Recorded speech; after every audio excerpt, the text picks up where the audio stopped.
তারা পালিয়ে যাওয়ার পরে জনগণ ধারণা করেছিল এরা 15.5 বছর আমাদেরকে বড় জ্বালাতন করেছে, এখন তারা পালিয়ে গেছে, আমরা এখন স্বস্তির নিঃশ্বাস ফেলতে পারবো।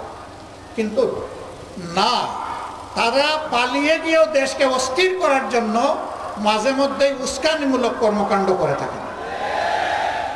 সেই রকমই একটা উস্কানি 2-1 দিন আগে তারা দিয়েছিলেন। এদেশের মানুষের হাজার হাজার মানুষ যারা খুন হলো, গুম হলো, যারা রক্তাক্ত হয়ে পঙ্গু হয়ে এখন হাসপাতালের বেডে কাতরাচ্ছে, সেই সময় আপনারা আবার উস্কানি দেন, এইটা কি বাংলাদেশের মুক্তিপাগল মানুষ সহ্য করবে?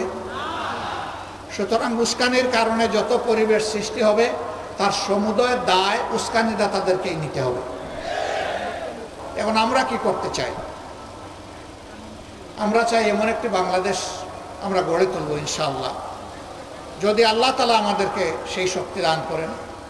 যদি দেশের মানুষের ভালোবাসা এবং সমর্থনে আমরা এই দেশের মানুষের খেদমত করার, সেবা করার সুযোগ পাই, তাহলে সর্বপ্রথম আমরা হাত দেব শিক্ষা ব্যবস্থা। কারণ ওই শিক্ষার ব্যবস্থা নেই। আবার যারা একটু শিক্ষিত হয়েছেন তাদের ক্ষেত্রে নৈতিক মূল্যবোধের অভাব থাকার কারণে তারা জাতির পকেটে আস্তে করে হাত ঢুকিয়ে দেয় এবং পকেট খালি করে, পকেট লুণ্ঠন করে, ব্যাংক ডাকাতি করে সমস্ত অর্থ তাদের কূটবুদ্ধির জোরে বিদেশে তারা পাচার করে দেয়। 15.5 বছরে দেশ থেকে বিদেশে 26 লক্ষ কোটি টাকা পাচার করা হয়েছে। তারা দেশে থাকা অবস্থায় অনেক সুন্দর সুন্দর কথা বলতেন।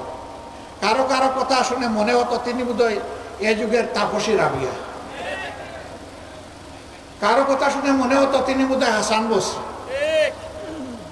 কিন্তু এখন তারা দেশ থেকে পালিয়ে যাওয়ার পরে, গোপনে চলে যাওয়ার পরে, জেলে ঢোকার পরে এখন যেখানেই তাদের উপরে হাত পড়ছে সেখান থেকে দুর্গন্ধ বের হয়ে আসছে, সেখানেই অবৈধ সম্পদের খনি বের হয়ে আসছে।